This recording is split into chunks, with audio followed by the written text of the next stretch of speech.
So hello students. तो आज हम स्टार्ट करेंगे linear equation in two variable class 10th का काफ़ी इंपॉर्टेंट चैप्टर है। तो इस चैप्टर के अंदर सबसे पहला जो पार्ट है, कुछ बेसिक्स पार्ट्स है, उसको ध्यान से समझना। सबसे पहले मैं बात कर रहा हूँ स्टैंडर्ड फॉर्म की। What is standard form? देखो, लीनियर इक्वेशन की एक स्टैंडर्ड फॉर्म होती है जिस फॉर्म में लीनियर इक्वेशन हमेशा होनी चाहिए, राइट? तो वो क्या होनी चाहिए? देखो, a1x plus b1y plus c1 is equal to zero. Second equation के लिए होता है a2x plus b2y plus c2 is equal to zero. तो लीनियर इक्वेशन ना हमेशा इस फॉर्म में होनी चाहिए। जब भी हम कोई क्वेश्चन करेंगे, लीनियर इक्वेशन को हमेशा पहले स्टैंडर्ड फॉर्म में हमेशा लिखना है। तो स्टैंडर्ड फॉर्म में लिखने के बाद अब उसको आगे जिस भी मेथड से सॉल्व करना है उसको हम सॉल्व कर सकते हैं। तो लीनियर इक्वेशन को सॉल्व करने के ना हमारे पास कुछ मेथड्स होते हैं। जैसे एक होता है सब्स्टिट्यूशन मेथड। ये हमारा एक सबसे इम्पॉर्टेंट मेथड है। मेथड्स बहुत सारे हैं, तो ये भी एक मेथड है जिससे हम लीनियर इक्वेशन को सॉल्व करके उनमें वेरिएबल जो है हमारे एक्स और वाई, उनकी वैल्यू निकाल सकते हैं। तो स्टार्ट करते हैं हमारा पहला मेथड, सब्स्टिट्यूशन मेथड, जिससे हम लीनियर इक्वेशन सॉल्व कर सकते हैं। चलो एक क्वेश्चन करते हैं। तो हमारा क्वेश्चन है, सॉल्व द फॉलोइंग इक्वेशन। देखो, क्वेश्चन के अंदर अगर आपको लिखा है कि किस मेथड से करना है, फिर तो आपको वही मेथड अप्लाई करना है, वरना आप जो मर्जी मेथड से क्वेश्चंस को कर सकते हो। तो यहाँ पर हम सब्स्टिट्यूशन मेथड कर रहे हैं, तो सब्स्टिट्यूशन मेथड से कैसे सॉल्व करते हैं उसको समझना। तो मैं एक इक्वेशन ले रहा हूँ, 7x minus 15y is equal to 2। दूसरी इक्वेशन ले रहा हूँ, x plus 2y is equal to 3। ये हमारी है दो इक्वेशन, जिसको हम ले लेंगे equation number 1 and equation number 2। अब कैसे सॉल्व करना है? देखो, दोनों में से थोड़ा सा इजी मेथड ही होता है। वैसे तो आप कोई भी इक्वेशन ले सकते हो, बट मेन क्या है, जैसे जो इक्वेशन आपको देखने में थोड़ी इजी लग रही है, जिसकी वैल्यू देखने में थोड़ी इजी लग रही है, पहले वो ले लो। जैसे मैं सेकंड इक्वेशन पहले लूँगा, तो यूजिंग 2, तो मैं क्या करूँगा, सेकंड इक्वेशन लूँगा, x plus 2y is equal to 3। तो किसी भी एक इक्वेशन से ना एक वेरिएबल की वैल्यू निकालो। जैसे यहाँ से मैंने सेकंड इक्वेशन ली, x plus 2y is equal to 3। तो यहाँ से जब मैं x की वैल्यू निकालूंगा तो क्या निकलेगी, ये जो 2y प्लस है इधर जाके माइनस 2y हो जाएगा। तो आप यहाँ से x की वैल्यू y की टर्म्स में निकाल के इसको छोड़ दो। क्या करेंगे, substitute the value of equation, x की जो वैल्यू है उसको हम इक्वेशन नंबर 1 में पुट करेंगे, क्योंकि हमने 2 से निकाली है। तो हम इक्वेशन नंबर 1 में इसको क्या कर देंगे, सब्सटीट्यूट कर देंगे। तो इक्वेशन नंबर 1 थी हमारे पास 7x minus 15y is equal to 2। तो ये जो x की वैल्यू आई है, जो हमारी x की वैल्यू आई है जो हमने निकाली है, इसको हम क्या करेंगे, फर्स्ट इक्वेशन में x की जगह पुट कर देंगे। तो x की जगह जब हम पुट करेंगे तो क्या आएगा, देखो, एक तो हमेशा याद रखना, ब्रैकेट यूज़ करके चलना, कभी भी मिस्टेक्स नहीं होंगी। अब ब्रैकेट खोलते हैं, 7 3 ज़ा 21, 7 2 ज़ा 14y, ये 15y as it is equal to 2।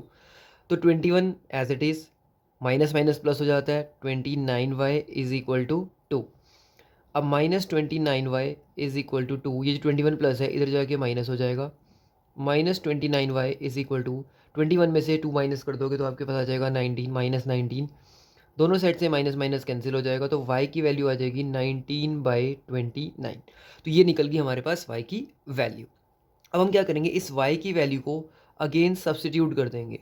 तो लिख देंगे substitute the value of y in equation number, किसी भी इक्वेशन में पुट कर लो, या आपने जो x की वैल्यू निकाली थी इसको आप थर्ड इक्वेशन मान लो, तो इसमें लिख दो इक्वेशन 3। तो अब यहाँ क्या करेंगे, इक्वेशन 3 हमारी क्या थी, x is equal to 3 minus 2y। तो x की वैल्यू कैसे निकलेगी, 3 माइनस, ये जो y की वैल्यू हमारी निकली थी 19/29, इसको इसमें पुट कर दो और इसको सॉल्व कर दो।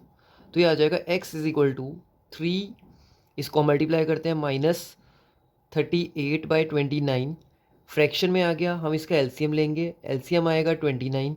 एलसीएम लेने के बाद, तो नाउ एलसीएम लेंगे, एलसीएम लेने के बाद 29 हमने एलसीएम लिया, 29 को 3 से मल्टीप्लाई करेंगे, 87 माइनस 38। तो x की वैल्यू आएगी 87 में से 38 माइनस करेंगे 49/29। तो इस वे से हम क्या कर सकते हैं, सब्स्टिट्यूशन मेथड से x और y की वैल्यू को कैलकुलेट कर सकते हैं। कोई भी क्वेश्चन हो, सब्स्टिट्यूशन मेथड बहुत जगह यूज़ आएगा, आगे बहुत सारे चैप्टर्स में आएगा। तो इस वजह से हम दोनों इक्वेशंस को सब्स्टिट्यूशन मेथड से सॉल्व कर सकते हैं। तो ये था हमारा सबसे पहला मेथड। नाउ चलो हम एक क्वेश्चन और करते हैं। कुछ डिफरेंट डिफरेंट क्वेश्चंस कराऊंगा हर फॉर्म्स में।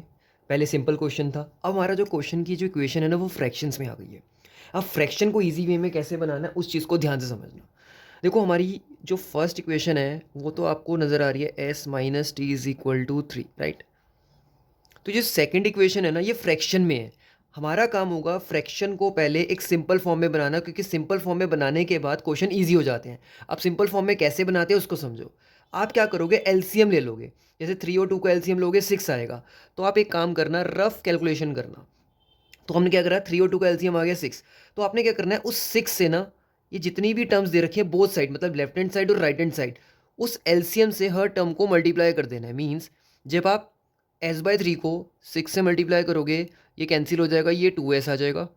फिर ये जो t/2 है इसको भी मल्टीप्लाई करोगे, जब इसको भी मल्टीप्लाई करोगे 6 से तो ये 3t आ जाएगा, और राइट हैंड साइड को भी करोगे 6 से तो ये 36 आ जाएगा।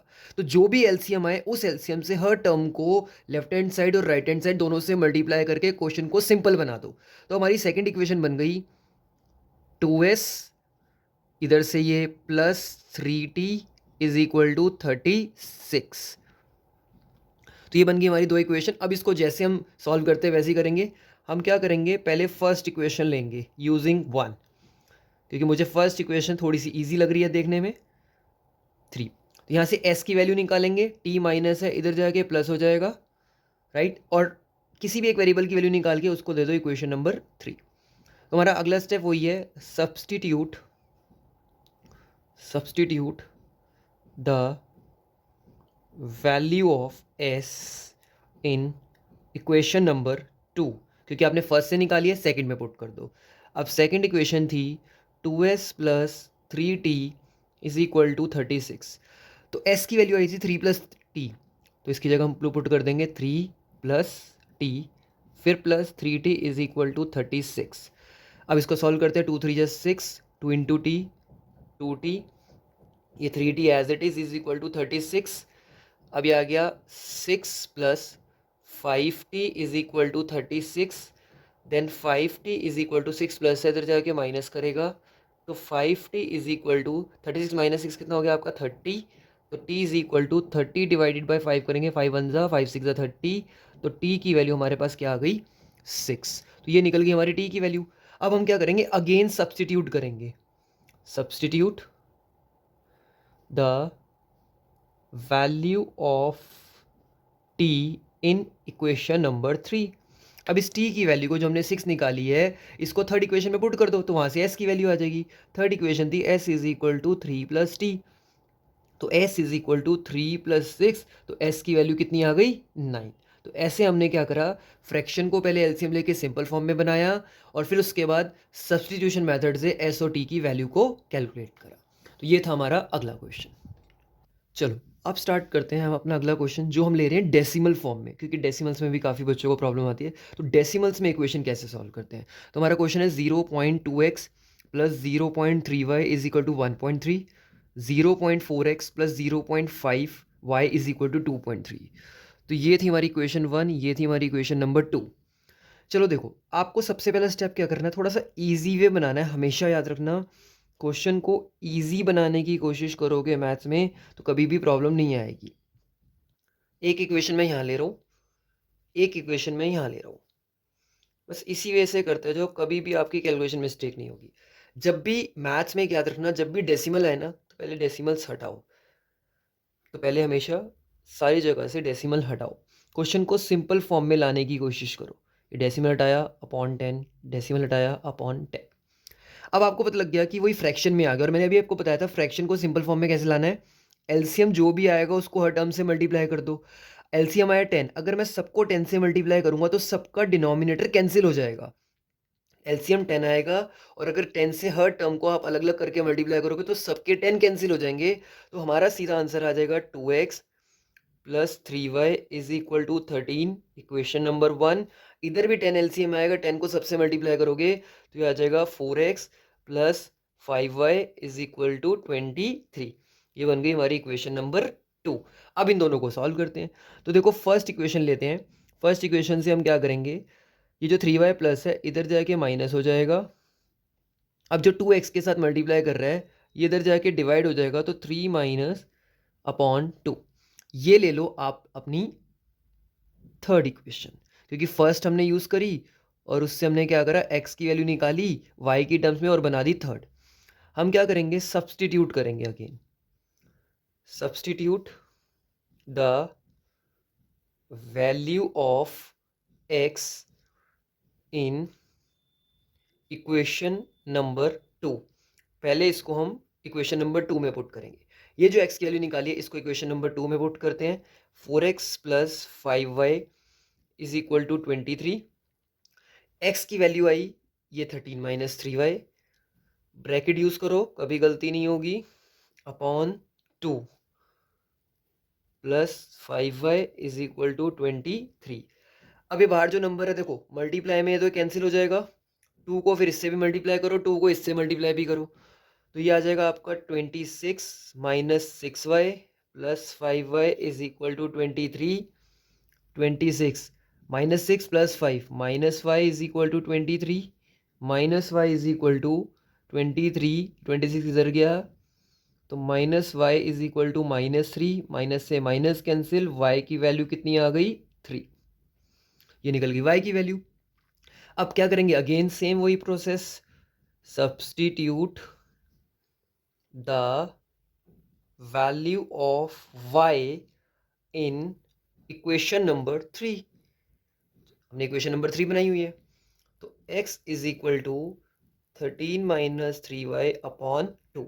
तो इस इक्वेशन में हम पुट करते हैं। चलो देखो, तो इसको मैं यहाँ लिखता हूँ, x is equal to 13 minus y की वैल्यू 3 आई थी तो 3 y की जगह 3 पुट कर दो अपॉन 2।